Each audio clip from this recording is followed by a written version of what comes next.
is definitely frustrated with the current play that Alyssa Thomas did. Somebody said get him AB. Somebody said I hate Boston, man. Oh man, y'all tripping there. Another person said I just love our Aliyah Boston. Say it loud, and AB is a kind human. Is CC going to calm spicy AB down, or vice versa, or do the Fever really ramp up the heat with these two on fire? The substance of the current negotiations reveals just how wide the gap has become. According to multiple reports, the league offered a deal featuring a maximum salary exceeding $1 million per year, along with revenue-sharing provisions tied directly to league performance. That offer was publicly described by the Players Association as a slap in the face. Those words matter because they shape public perception. Contrast that reaction with reality. Caitlin Clark, the most significant revenue driver in the history of women's basketball, earns roughly $76,000 on a rookie contract. Angel Reese earns a similar amount. These players sold out arenas, broke viewership records, and fueled unprecedented interest. Yet they earn a fraction of what veteran players are now dismissing as insulting. To casual fans, the optics are jarring. The audience that discovered the WNBA because of Clark is being asked to sympathize with players rejecting seven-figure offers in a league that still operates at a loss. That disconnect erodes goodwill fast. The Players Association countered with demands for a salary cap more than double what the league proposed, tied to gross revenue instead of net revenue. That distinction is critical. Tying compensation to gross revenue fundamentally alters the business model and shifts all financial risk to ownership. In a league that has relied on NBA subsidies for decades, that demand represents a dramatic escalation. Record growth in 2024 does not erase decades of losses. Financial sustainability matters. Ignoring that reality does not strengthen the player's case, it weakens it. Right here caught my eyes. It goes on to say Alyssa Thomas being a consistent MVP candidate is bad look for the league. Can you imagine Draymond Green being a regular MVP candidate in the NBA? I believe this triple handoff merchant think too high of herself. So this is the play right here, I believe, that had happened.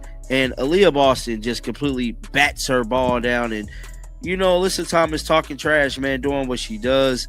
But ultimately, man, this whole Unrivaled situation. What you are seeing in that moment is not simple frustration boiling over. It is raw anger barely being restrained. Aliyah Boston being forcefully shoved toward the sideline following the altercation with Alyssa Thomas at an Unrivaled game was not the result of a routine basketball collision or an unfortunate accident in the heat of play. The body language tells the entire story. This was personal, emotional, and deliberate, and that is precisely why the moment carries so much weight beyond the box score. What makes this incident especially alarming is the timing. The WNBA is currently standing on unstable ground, with the 2025 season hanging in the balance amid increasingly hostile collective bargaining negotiations.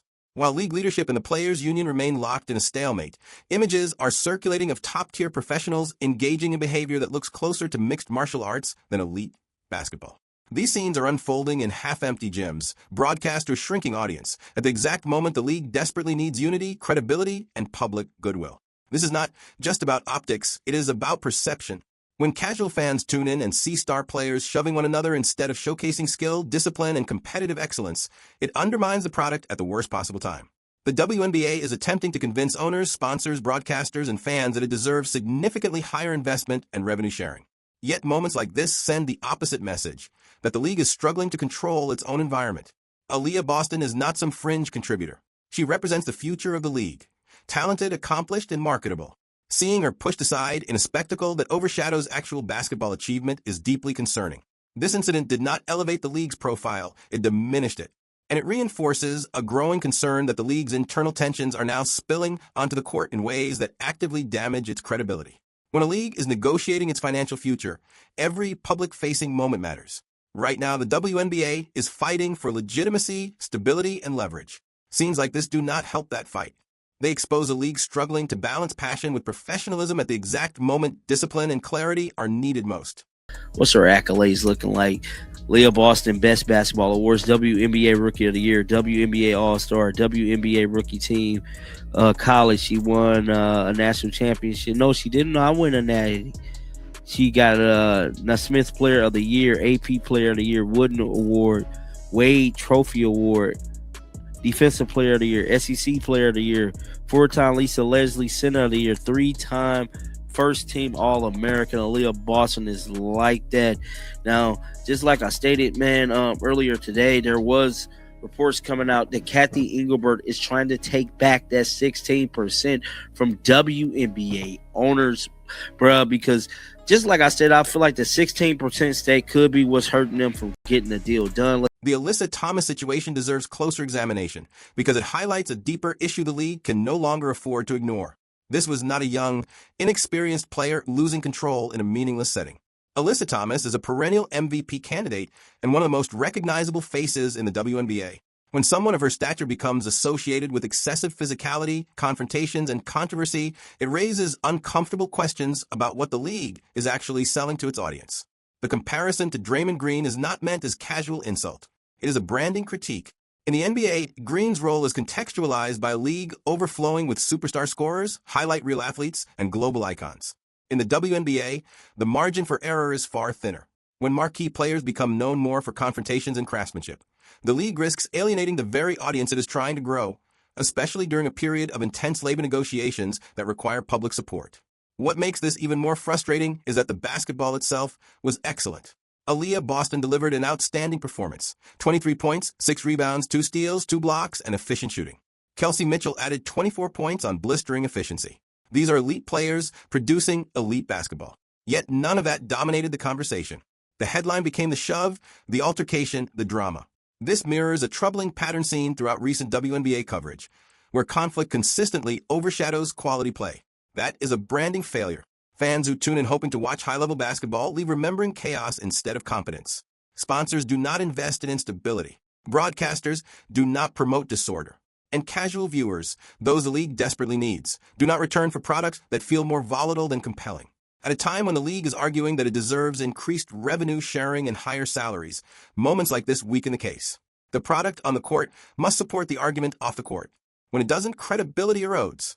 The WNBA cannot afford for its most visible figures to become symbols of dysfunction rather than excellence. Because just like I said, I feel like the 16% stake could be what's hurting them from getting the deal done. Let's check out some of their coverage right now. From Alexa Philippou. So Alexa Philippou is pretty much spilling the beans, man. She stated the WNBA is exploring buying back the 16% stake they sold off in the 2022 capital raise. She stated, "I'm told that the WNBA is reviewing the league's capital structure is standard operating procedures. Nothing is imminent or concrete.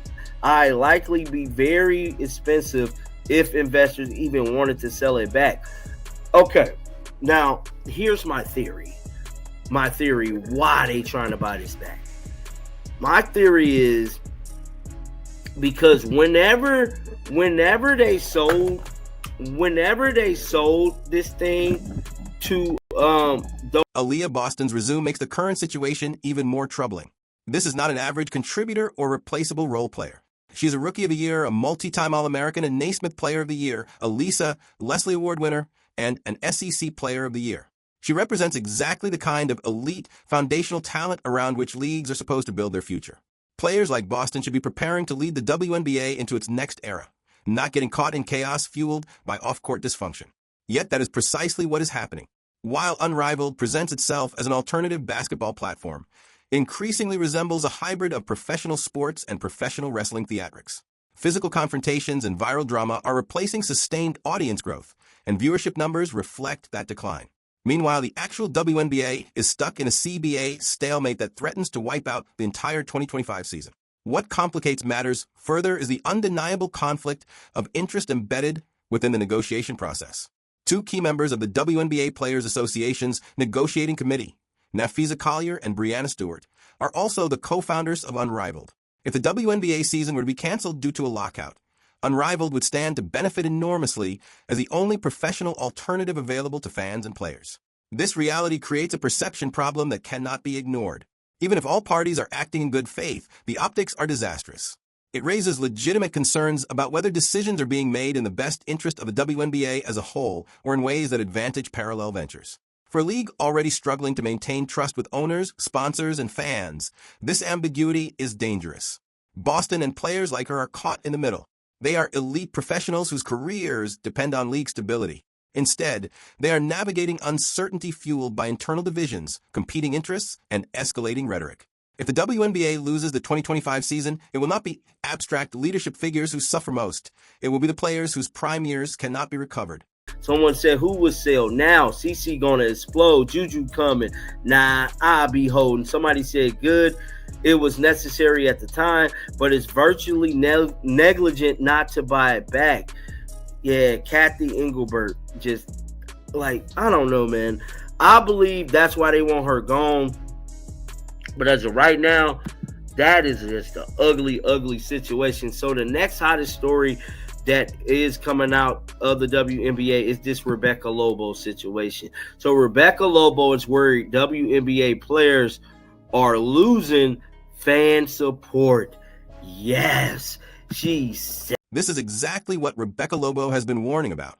Her criticism carries weight because she is not an outsider or a provocateur. She is a Hall of Famer, a respected analyst, and someone deeply invested in the league's success. When she says the players are losing public support, it deserves serious attention. Lobo has been clear, language matters. When players describe million-dollar offers with revenue sharing as disrespectful, they risk alienating the very fans who just began paying attention. Casual audiences are not fluent in labor economics. They respond to tone, optics, and relatability. Right now, those factors are working against the Players Association. The WNBA just completed a historic season, record attendance, surging viewership, mainstream relevance. Momentum like that is rare and fragile. Squandering it through combative messaging and public infighting is self-destructive. Fans want to support the league, but support is not unconditional. It must be earned and maintained through professionalism, accountability, and a product worth defending. Right now, the optics are doing real damage, and if that continues, the consequences will extend far beyond one season.